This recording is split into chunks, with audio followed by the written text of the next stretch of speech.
Bonjour, donc je suis Jean-Paul Joannani, le responsable de la sécurité pour Generali France.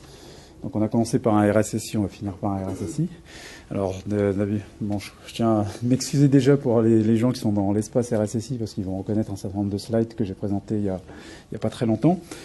Donc effectivement, pour poser un peu le contexte, hein, donc Generali, c'est un grand nom de l'assurance, hein, au même titre que les plus grands, un AXA, un Allianz, un Prudential, un Aviva. Donc globalement, c'est un groupe qui est d'origine italienne, principalement basé en Europe, et aussi dans 60 pays, hein, 72 millions de clients, 78 000 collaborateurs, 70 milliards de chiffre d'affaires annuel pour l'ensemble du groupe. Et pour la France, c'est environ 6 millions d'assurés, 7 000 salariés commerciaux et 3 000 agents. Et au global, on doit représenter environ 8 000 collaborateurs qui sont autres que des commerciaux. Et on réalise en fin 2013 près de 11 milliards de chiffre d'affaires. La particularité de Generali France en particulier, c'est de distribuer énormément par intermédiation. Donc on ne vend pas forcément en direct, malgré effectivement qu'on a des réseaux attachés, à la fois des réseaux des salariés et à la fois des agents. Mais on vend énormément par un réseau des courtiers. On vend énormément par des grands comptes, par des banques privées qui vendent nos produits. Alors historiquement, Generali avait un peu le label de l'assurance pour riches, mais on va dire l'assurance vie pour riches. Donc c'est quelque chose qui reste assez collé à l'image de Generali, mais malgré tout, on va prendre tout le monde. Hein. Donc si vous avez un peu d'épargne à placer chez Generali, on le recevra, vous inquiétez pas. Donc ça par rapport à un certain nombre de CGPI, de conseillers en gestion de patrimoine. Effectivement, des partenariats qui sont très forts avec des banques et aussi beaucoup de choses que l'on fait sur Internet. Et Generali avait aussi l'image d'une compagnie d'assurance innovante. On a été un des premiers acteurs dans ce métier-là à effectivement envahir le monde Internet. Et aujourd'hui, on se pose effectivement la question à envahir le monde mobile et bientôt le monde des objets connectés. En termes d'application, donc moi je me suis un peu effectivement fixé comme objectif de sécuriser l'ensemble de notre parc applicatif. Donc je me suis plutôt attaché aux applications les plus critiques. Donc on a quelques 600 applications dans le SI, et il n'était pas question effectivement en fonction des risques qu'elles pouvaient présenter de regarder l'ensemble des applications. Donc aujourd'hui, dans le parc, on a à peu près une centaine d'applications critiques écrites en Java, des applications COBOL, des applications PHP qui sont plus généralement des réalisations de prestataires, et aussi des applications mobiles que l'on a au départ développées nous-mêmes et que l'on tend de plus en plus à externaliser. Donc globalement, ça représente 11 millions de lignes de code de Java et 40 millions de lignes de code de COBOL, donc qui va continuer à perdurer. Et globalement, effectivement, c'est pas sur le COBOL où j'ai le plus d'ennuis. Encore que, on a d'autres ennuis avec COBOL, mais moins dans l'exposition sur Internet. Par contre, effectivement, on a de plus en plus, on a toujours des applications Java. Et traditionnellement, sur les applications mobiles, on développait plutôt de l'iOS. Donc les choix qui avaient été faits effectivement à la fois en termes de sécurité et parce que aussi les applications mobiles, les plateformes iOS avaient un cachet qualité et j'allais dire un peu élitiste. Donc pour les clients qu'on visait, ça correspondait à la cible.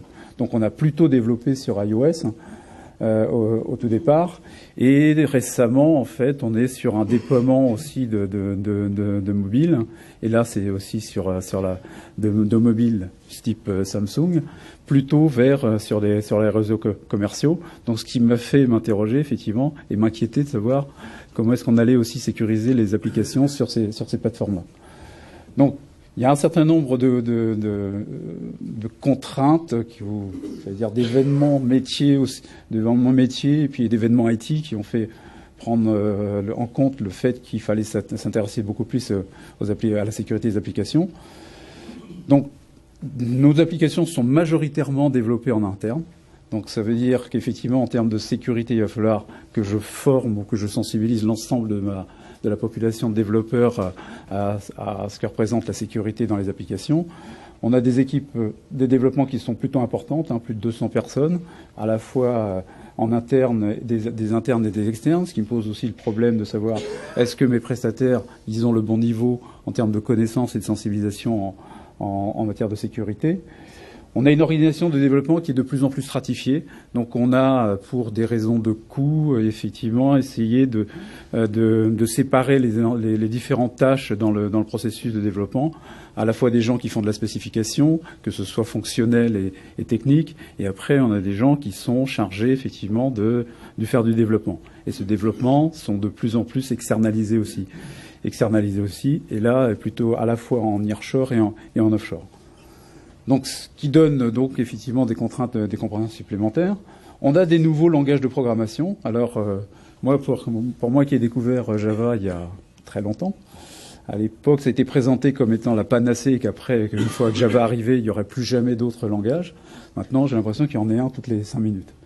Donc, on a des nouveaux langages de programmation. PHP, c'est pas nouveau, mais ça rentre dans les standards que l'on cherche aujourd'hui à prendre en compte.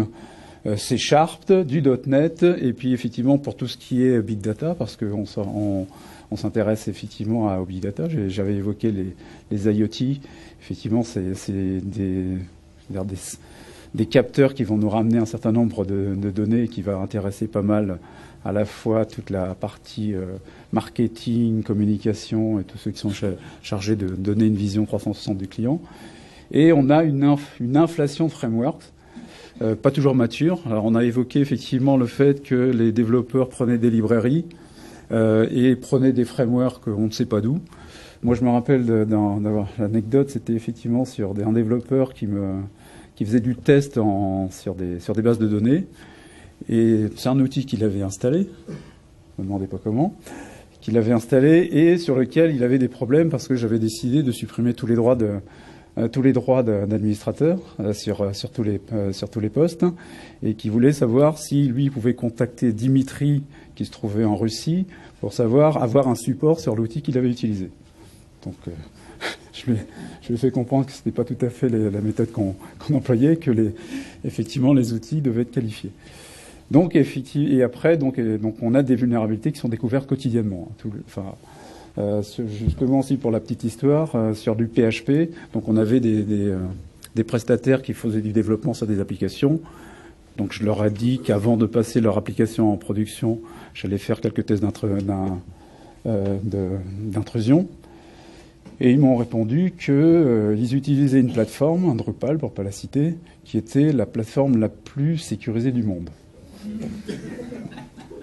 Donc je lui ai envoyé le bulletin de vulnérabilité que je venais juste de recevoir. Et donc il a pu constater qu'effectivement qu'il était un peu dans l'erreur. Donc Generali, quand je disais on était effectivement traditionnellement, on vend beaucoup par intermédiation, on va très loin dans l'intermédiation. C'est-à-dire qu'on met aussi à la disposition de nos intermédiaires des applications. Donc sur les anciennes technologies, donc les petites sociétés qui ont composé le groupe Generali développaient des applications en mode client-serveur. On en a encore quelques-unes. Et pour mettre à disposition pour nos partenaires ces applications en mode client-serveur, ce qu'on avait imaginé à l'époque, c'était d'utiliser du Citrix. Donc on a des gens qui sont hors du SI qui attaquent le SI. Donc on a la problématique effectivement de gens pas toujours identifiés avec des terminaux que l'on espère le plus maîtrisés possible, qui atteignent notre SI. Donc la mobilité, les applications mobiles, j'allais dire, c'est pas quelque chose qui était nouveau. Ce qui avait changé, c'était aussi l'Internet. Internet, c'est qu'effectivement, là, on pouvait avoir effectivement un peu plus de contrôle sur nos applications. Donc on a des applications web, on contrôlait les accès sur les applications au niveau central. Et, j'allais dire, cerise sur le gâteau, on était capable aussi d'adresser le client. Donc on avait une interaction par nos applications avec le client. C'est ce qu'on continue à avoir dans le monde du mobile. Donc aujourd'hui, effectivement, soit les clients continuent à être en relation avec nous via nos applications mobiles, enfin nos applications web, et pas uniquement, et aussi au téléphone, quand ils font des réclamations, et aussi aujourd'hui par nos applications mobiles. Donc on en a un certain nombre qui ont été développés. Donc comme je vous ai dit, historiquement, c'est d'abord plutôt sur iOS, et maintenant elles sont de plus en plus portées sur Android. Donc des applications pour effectivement toutes les activités traditionnelles de l'assurance.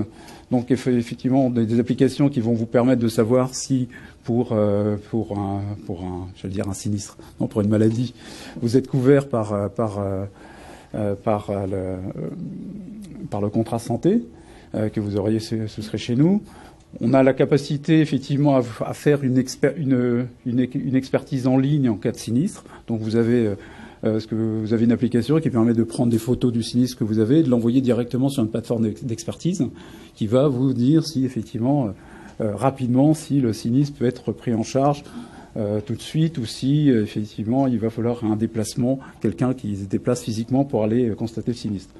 Vous avez la capacité effectivement de faire la gestion de vos contrats habitation auto, effectivement voir quelles garanties, quels services sont attachés à ces contrats, suivre l'évolution de son épargne. Alors ça, effectivement, c'est pour ceux qui sont obnubilés par le fait de savoir si leur épargne augmente ou diminue.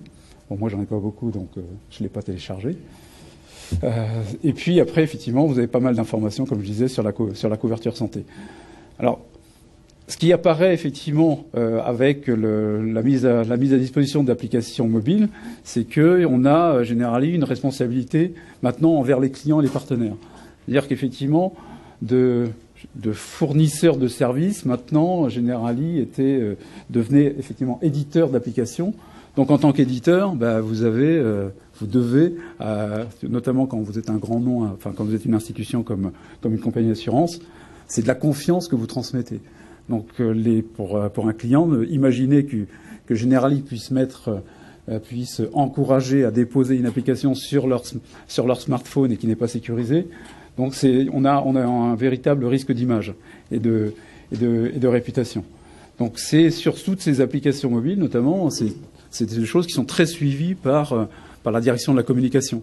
Eux, ils s'attachent effectivement à protéger l'image et ils vont en fait me servir notamment à essayer de détecter s'il n'y a pas des compromissions possibles de l'image de Generali via les applications mobiles.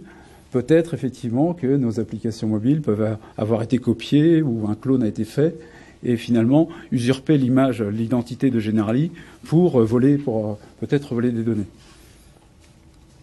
Donc, Generali éditeur d'applications mobiles, mais maintenant aussi utilisateur. Il y a eu un grand débat pour savoir si on devait faire du COP ou du BIOD à une certaine époque. Nous, on a tranché. Tout le monde, on fait les deux. On m'a pas forcément demandé mon avis. Il se trouve qu'effectivement, à une certaine époque, on a distribué à l'ensemble des collaborateurs beaucoup de BlackBerry, donc se posait pas forcément la question, enfin, vous posez moins la question de sécurité. Et ensuite, effectivement, sont arrivés les iPhones et tout le monde en a voulu un. Donc la flotte des iPhones, des BlackBerry a été remplacée. L'avantage que j'y voyais dans les BlackBerry aussi, c'est qu'il y avait beaucoup moins d'applications. Maintenant, effectivement, on est en COP, donc tout le monde télécharge. Et aller expliquer aux membres du COMEX s'ils ne doivent pas télécharger une application, ça reste encore compliqué, mais après, ils ont des besoins. Et c'est pareil pour le BIOD. Pour le BIOD, effectivement, j'avais une posture qui était plutôt de refuser le BIOD, mais bon, après, vous vous rendez compte que vous êtes obligé de l'accompagner. Bon, gré mal gré, parce que il y a des enjeux qui vous dépassent souvent, et notamment des enjeux financiers. Ça a commencé par effectivement à autoriser les prestataires à venir avec leur BIOD, parce qu'on ne voulait pas leur mettre du matériel à disposition. Et voyant ça, moi ce que j'ai prévenu, c'est qu'effectivement, si on autorise les prestataires, on aura bientôt les collaborateurs qui vont vouloir avoir exactement les mêmes privilèges que des externes. Donc dans les risques effectivement que j'ai identifiés, il y a beaucoup de vol et de la fuite de données.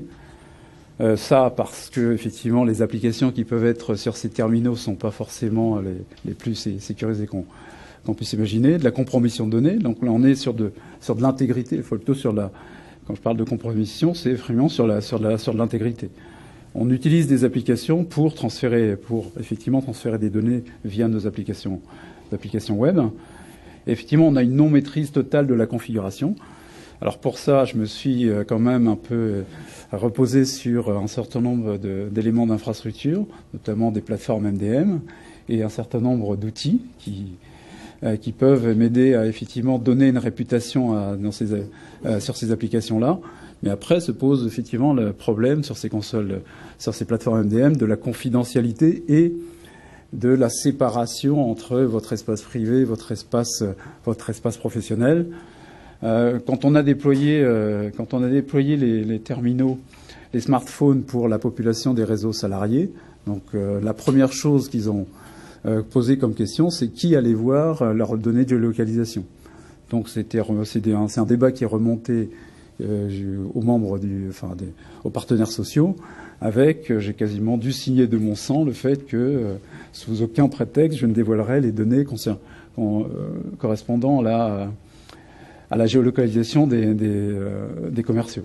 Parce qu'effectivement, en fait, c'était pas l'objet, mais il n'est pas question de tracer nos commerciaux pour voir effectivement le nombre de visites qu'ils sont capables de réaliser dans la journée. Et le fait qu'ils n'atteignent pas leur objectif, c'est peut-être dû au fait qu'ils n'ont pas pris les routes les plus optimisées. Effectivement, après, sur le phénomène Shadow IT, alors moi, ce que j'ai identifié sur les applications mobiles et globalement sur les terminaux, c'est que c'est un SI. C'est un petit SI qui vient se connecter. Donc, à chaque fois que vous avez finalement un terminal mobile qui se connecte à votre SI, c'est comme si vous aviez un partenariat. Donc, il faut avoir un certain nombre d'engagements et et effectivement mettre en avant les responsabilités de chacun sur qu'est-ce que chacun a sur son terminal, qu'est-ce que j'ai le droit de vérifier et quels engagements est-ce que je prends pour maintenir le niveau de confiance qui est pour ne pas compromettre le SI. Moi, dans ma mission, ce que j'imaginais, c'était d'abord surveiller et protéger le SI. Je m'imaginais pas effectivement protéger l'ensemble de tous les terminaux, de tous les collaborateurs. Maintenant, effectivement, le terme responsable des systèmes d'information, il prend tout son sens. Ce n'est pas uniquement le système d'information de l'entreprise, mais je dois aussi protéger l'ensemble du système d'information de chacun de mes collaborateurs qui ont un terminal. Donc sur la manière dont on l'a abordé pour la sécurisation des applications, on l'a abordé sur l'ingénierie. Donc la sécurité tout au long du cycle de vie, c'est la sécurité des applications. À la fois dans la phase de développement, donc moi je m'appuie sur la méthodologie et sur effectivement un certain nombre d'exigences que je vais demander tout au long du cycle de vie de cette application, lors de son développement, et notamment le fait, effectivement, on a parlé d'obfuscation, essayer effectivement de mettre un certain nombre de mesures de sécurité qui vont empêcher le fait que notre application puisse être détournée de son usage ou être copiée. Et après, surtout en phase d'exploitation, les applications effectivement web, vous avez effectivement l'ensemble de votre SI avec les outils traditionnels qui vous permettent de garantir leur sécurité. Quand vous êtes sur des applications mobiles, une fois qu'elles sont déployées, comment est-ce que vous assurez effectivement qu'elles sont toujours au bon niveau? Donc c'est là-dessus que je m'appuie aujourd'hui sur la com qui fonde la veille de réputation de l'application pour voir effectivement si les gens ne se plaignent pas de l'application, si les temps de réponse sont bons, s'ils ne suspectent pas effectivement un comportement bizarre d'une application qui porterait le label Generali. Mais effectivement, il y a donc une phase une fois que votre application est déployée, il y a toute une phase de mise sous surveillance et globalement, il faut essayer de capter tous les signaux qui vous permettent de vérifier si la sécurité de votre application est toujours la plus efficace possible.